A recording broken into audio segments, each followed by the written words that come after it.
Hello, welcome to PhyxitPhysio. I am Tam and I'm here with my lovely friend Cat. Hi, how are you, Tam? Thank you for having us. We're very excited. So you guys have a brand new home. Let's talk quickly about that. Yeah, so super exciting. So it's been a long time coming, but we're finally in. So we're now down the corner of Kira and Campbell Street, opposite Smithsville High, or if you have little ones, near Zoom.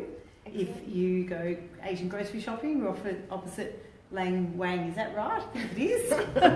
Anyway, it's super exciting. It's all purpose built, and we like pigs in mud. It's beautiful. We love it. We're going to give you guys a little tour after this video, so stay tuned for that. But today we're here talking about pelvic floor as a little follow-up to a live we did a couple of weeks ago.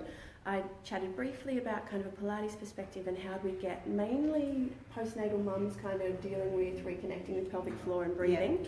Yeah. So we just thought it'd be nice to come and visit today and have a little physio perspective on that as well. Yeah.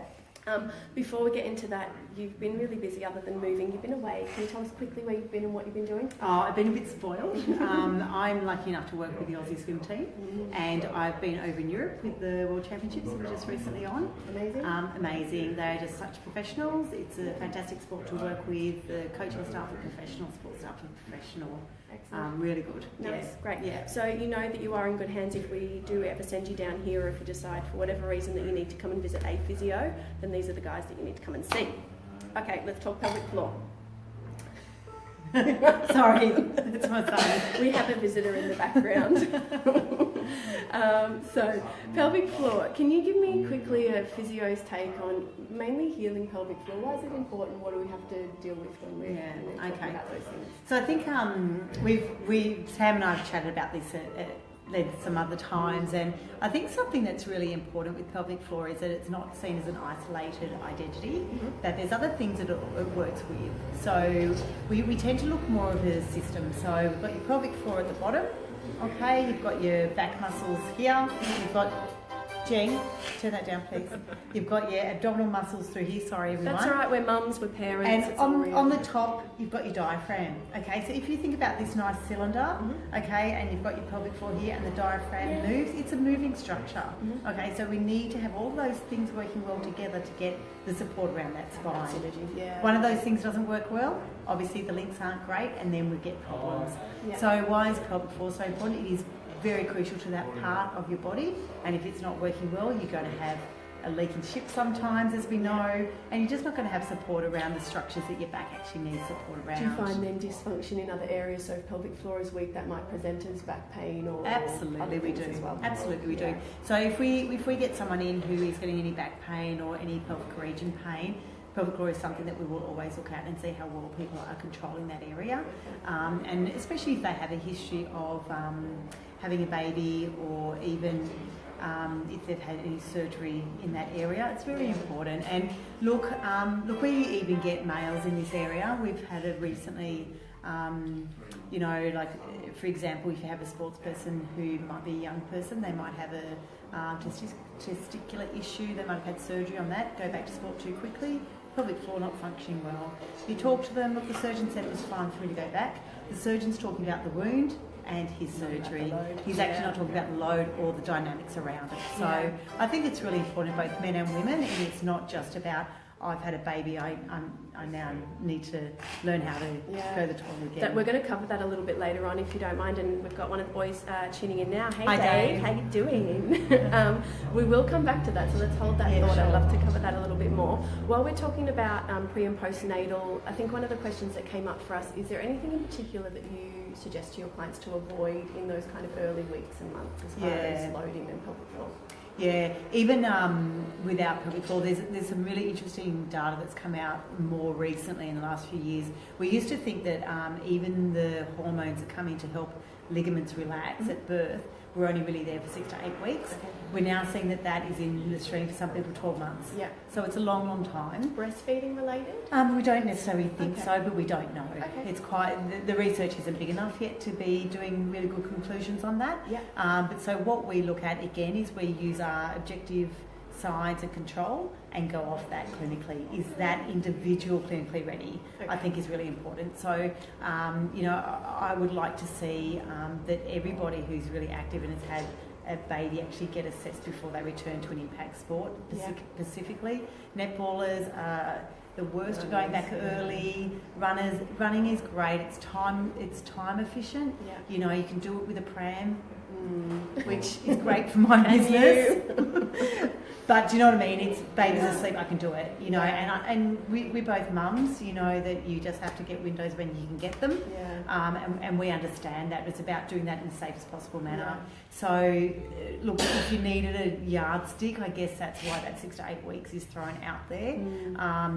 Plus, you know, obviously, if you've had a cesarean on top of it, if you had a episiotomy, it depends on how your birth was and what happened afterwards. Yeah. I think running is a big one. I know we deal with a lot of women that come from, you know, a high level of fitness or running, even just not professionally or competitively, but that's their first thing. They can't wait to get back out there, put their trainers on and go for a run. And it's really frustrating because we often try to talk to our clients about you know, being patient, and if you used to run a marathon, we can't go there straight after 40 weeks of pregnancy. Yeah. And you think that's very much a case-by-case basis? Yeah, and as you're correct, and I think too you would find how you would program people would be different as well on their mindset and their what I call exercise history. Okay. So, you know, if they've had an exercise history that is quite high level, what I need to get them to do at home or in the gym has to be high level but safe. Does that make sense? Definitely. So the same for how you program within Pilates, and I think Pilates is an amazing resource for people post-birth. Obviously pre as well, but post-birth, just to get that system going in a non-impact environment, so that then you can transition to impact environment with the support system. Reconnecting with those muscles that have been so overstretched for so many weeks. Absolutely. As well. Yeah, beautiful. That's great. Another question that we had was from one of my girls, actually, one of our instructors. There's so many Pilates instructors out there that very much will cue pelvic floor, always pelvic floor and breathing and pelvic floor.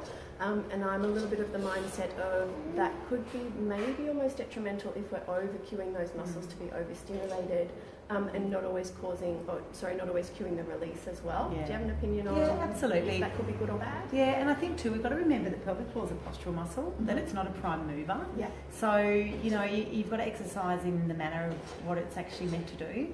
So it's meant to work all day. Yeah. It's not meant to work for 5 minutes and then give up while I've lifted the lounge. Okay. You know, so I think that that's really important. So we'll often cue for TA as well, so lower abdominal and pelvic floor, where, okay, take it on as hard as you can, let it off half. Okay. And that's the working level we want them to exercise at when they're at home. Yeah. So that's quite nice. And I completely agree. Like, you can fatigue these muscles, and then what's going to come in? You're going to use hip flexors, you're going to use all these lats will probably come in to try and do a heap of work because you're not getting that really nice system we talked about before. Everything working together. Yeah, perfect. No, that makes sense. Absolutely.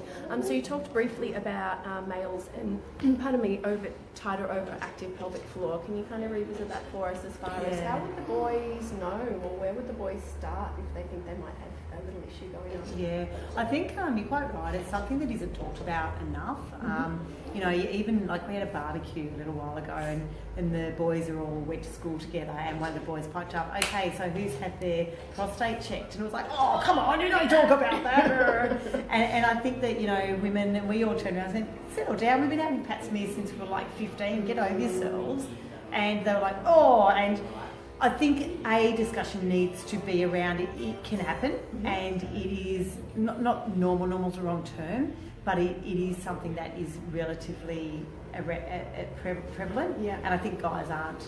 I'm not a knowing female. That they've got a pelvic floor. I know when we teach, you know, a male class, I've taught classes before and talked about pelvic floor, and guys have gone, well, I don't have one of those. Yes. Yeah, yours is a bit different to mine, but we've all got them. Yeah, that's right. Like, how's all that intestine staying up there, you know? Keep your bits inside. Yeah, and you know, people, we treat a few guys, and they can be quite severe, and it can be actually quite socially detrimental. So, you know, it's that whole, if a male can't function, and that is such a part of his life, if he's married, even if he's single, and, you know, some of these guys that we treat are in their 30s and 40s and haven't had a relationship for 15 years. Yeah. You know, like, that's pretty detrimental to somebody, you know. So, and it's hard to reach out because it's not that, as you say, I'm a male, why is it, it shouldn't happen to me, I'm a male. So would their first point of call be a physio like yourselves? Or it depends where if they've got a GP they're very comfortable with, it'd be worth a conversation there. Okay. In saying that if you don't get any joy there, a physio could be someone that would be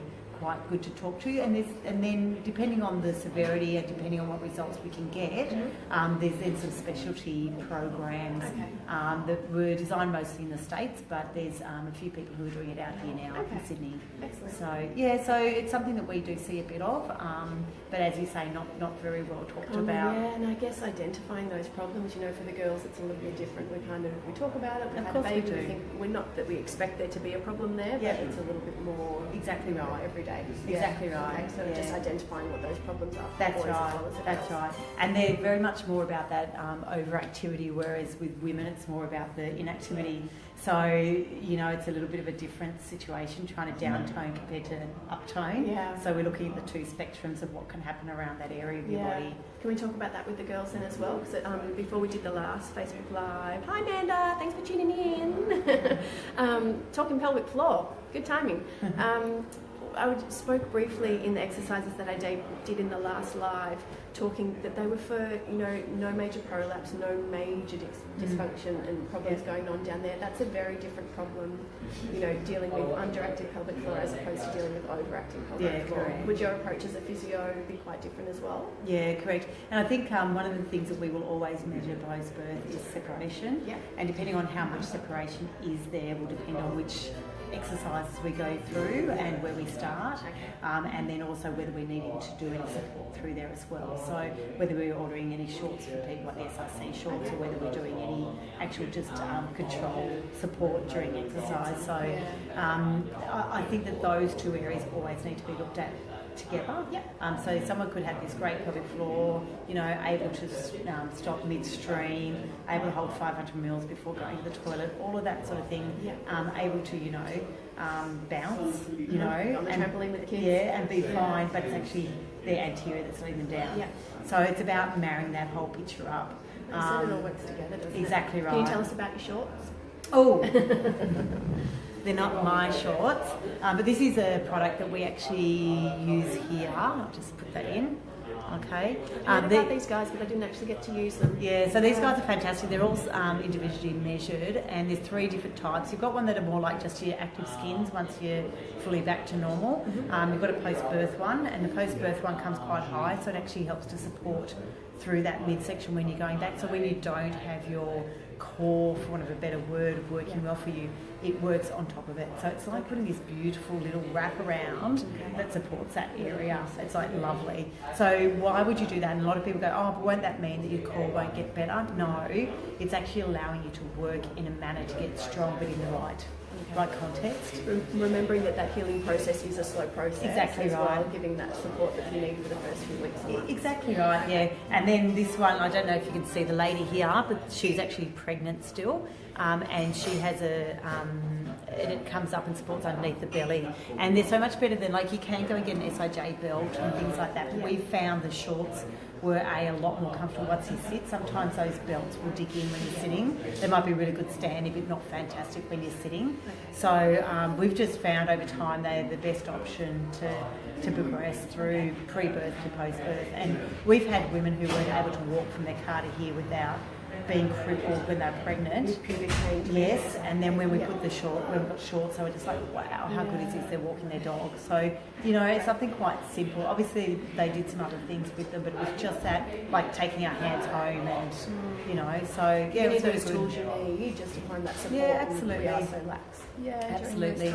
Yeah, beautiful. And if anyone had any concerns, pelvic floor being male or female, again, first point of contact, physio or GP. Yeah, I would say so. Diagnosis. Yeah, and even if you girls notice that, you know, it's a similar thing. It's like when we say, you know, try and do this without hip flexor. Obviously, hip flexor is going to be there, but it's the ratios that are happening. So, you know, having a look at how much clenching's going on and seeing if they can relax through that movement. Yeah, which as a Pilates instructor, we could cue you through pelvic floor or through abdominals, and we don't really know. Sometimes there is need for a bit of an internal bit of help there as well. Yeah, that's right. Yeah, beautiful. Thank you. Any other bits that we need to know about you guys? I think we covered everything, didn't we? That was a long talk on pelvic floor. Thanks for joining us. No, thanks, Tam, for having us. And I think it's something that, you know, the more people talk about, the more results will happen. So, yeah, beautiful. Absolutely. Thank you so much for your time. All right. I hope that was helpful, guys. If you've got any questions, please reach out. You can leave us a comment in the box below. or send us a private message if it's something that you don't perhaps want to post on Facebook. If it's something I can't help with, I can flick it over to Kat. Absolutely. Hopefully we can work together. Yeah. Take care, guys. Have a great day. See you later. Thank you. Bye.